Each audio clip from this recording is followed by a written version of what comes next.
مهدی مطهرنیا با نام خانوادگی کلاهی در 23 بهمن 1344 در کاشان به دنیا آمد. پدرش کارمند شرکت مخابرات و مادرش فرزند غلامرضا ناظمپور از بزرگان هیئت‌های مذهبی در بازار کاشان بود. مهدی مطهرنیا و در اصل با نام خانوادگی کلاهی دوران ابتدایی رو در مدرسه معارفی کاشان گذروند و راهنمایی متوسطه رو در مدارس خاوری ملا فتح‌الله و امام خمینی و بعد از مهاجرتش به تهران دیپلمش رو از دبیرستان دکتر شریعتی گرفت و بعد در سال 1365 وارد دانشکده حقوق و علوم سیاسی دانشگاه تهران شد. مصطفی دوراهکه الان نام خانوادگیش رو مهرائین کرده از دوستان صمیمی مهدی مطهرنیا از جبهه اصلاحاته. مصطفی دوراهک عضو حفاظت اطلاعات سپاه و عضو وزارت دفاع و از آموزش دهندگان به سایبری‌های جمهوری اسلامی است.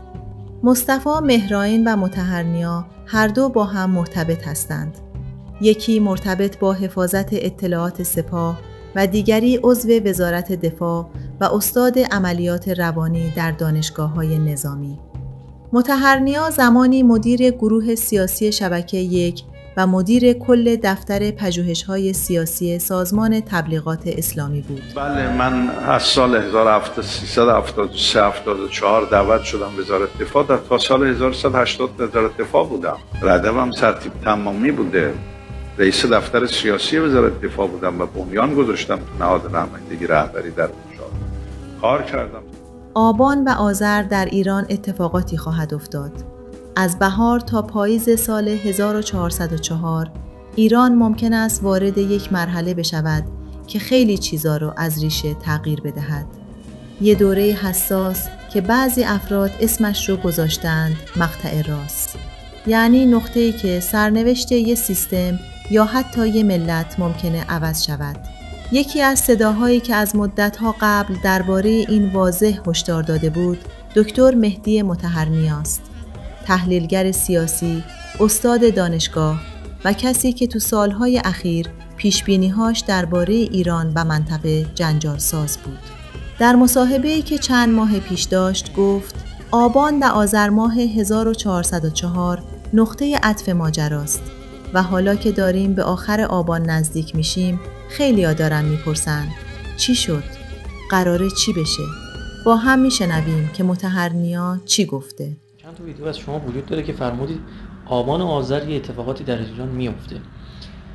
منظورتون از اون دقیقاً از اون اتفاقا میخواستم بدونم و آیا منظورتون از اون جنبش اجتماعی بوده و ثانیاً از اونجایی که رویدادها روی هم اثر میذارن الان چقدر فکر میکنید در این 2 ماه چیزی شبیه به جنبش اجتماعی رخ بده؟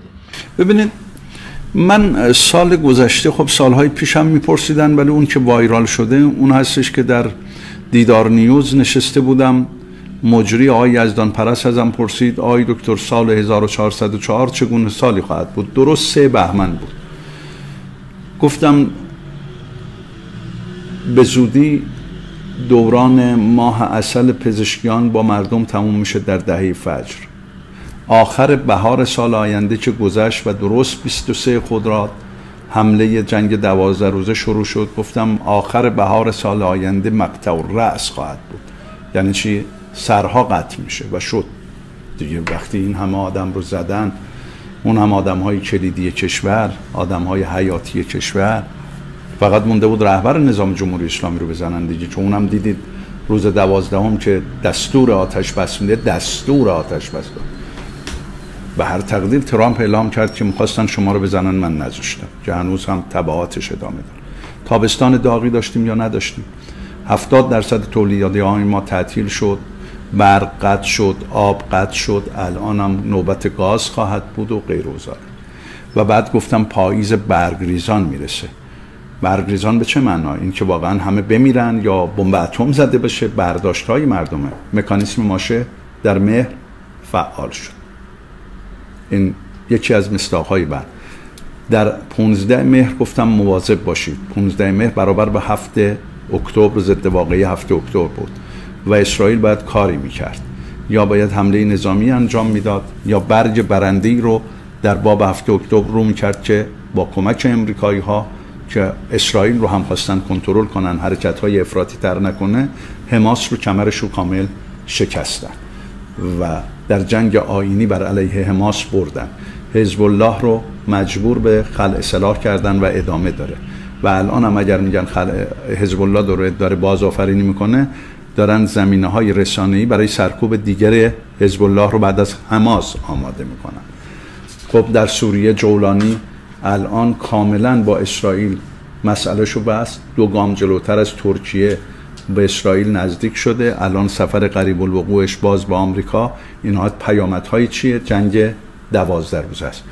در ایران آیا بار دیگر نارضایتی‌های مردم در قالب اعتصاب‌ها، در قالب بستن در واقع کارخانه‌ها، در قالب اعتراض‌های گوناگون پیش نیامده که سیستم مجبور شده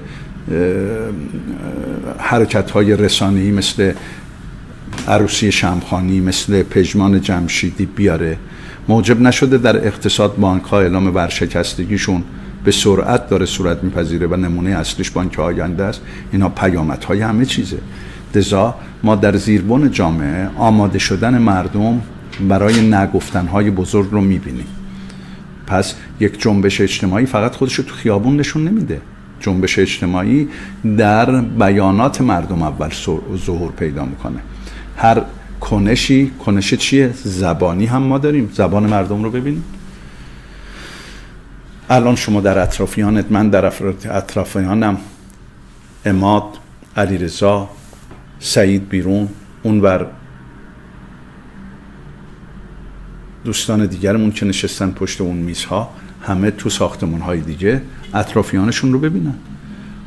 ما امروز خشونت بیانی و جنبش بیانی رو میبینیم. هم خشونت بیانی میبینیم، هم جنبش بیانی رو میبینیم. جنبش بیانی در رو شدن نارضایتی‌ها و تبدیل ناراضی بودن و رو در رو بودن به چی هستیم؟ ارزش هستیم. الان تبدیل شده به ارزش یا نه؟ یک زمانی گفتیم ماجرای حجاب رو جوری باش برخورد نکنید شمایی که مدعی هستید. اشتباهی که در زمان پهلوی شد، خواست چادر رو برداره. شما میگید اونا خواستن کشف حجاب بکنن، شما میخواهید گذاشتن حجاب بکنید با همان روش، با روش جبر. این تبدیل میشه به یک ارزش. امروز زنان ما نه به عنوان بی حجاب بلکه به عنوان نیروهای چی مطرحن وقتی رو سرش رو برمیدارن؟ ارزشمند سیاسی در برابر وضع موجود مطرح میشن. این رو سرتیفیکیت رو، این تاییدیه رو چه کسی داده؟ سیاست‌های خودتون داده. کی کراوات رو من بستم؟ دستمان گردنم بود. کراواتم هم میبستم. شما که دیدی، بارها از من دیدی، در دهه‌های گذشته دیدی. ولی امروز چی شده؟ در جامعه گسترش پیدا کرده. این تبدیل شده به یک ارزش. بخوای جلوشو بگیری، هزینه ها بسیار بالاست و نمیتوانی. این آیا یک جنبش هست یا نیست؟ منی که متخصص علوم سیاسی هستم، سالها تئوری های انقلاب و دگرگونی های اجتماعی جامعه شناسی سیاسی درس دادم، همه اینها رو میفهمم. لذا گفتم پاییز پیامدهاش خودشون نشون میده و الان نشون داده. مردم یه تکون و یک ضربه بهشون وارد بشه که این جنبش بیانی رو وارد حرکت چی بکنن؟ رفتاری و کنشی بکنن. و 3 حوزه پیدا میکنه: بیان، رفتار، کنش. ما در حوزه انتقال بیان به رفتاری نمادهای رفتاری رو میبینیم. این رفتار در قالب اتحاد به پیونده تبدیل خواهد شد به چی؟ یک جنبش بزرگ اجتماعی و کنش اجتماعی دقیق. چه چیزی مانع شبه اپوزیسیون ها، شبه پوزیسیون ها، اینها این وسط فقط میتونن چی رو کار بکنن؟ مسکن بدن و کار رو به عقب بندازن. هرچه به جایی که برگردن عقب مسائل رو حل کنن، تلاش میکنن با رفتارها و کنشهای غیر استراتژیک مسکنوار حلش بکنن، فشار رو بیشتر میبرن و انعکاس آیندهش چی خواهد شد؟ شدیدتر خواهد. خیلی ممنون از همراهی شما تا انتهای این تحلیل مهم.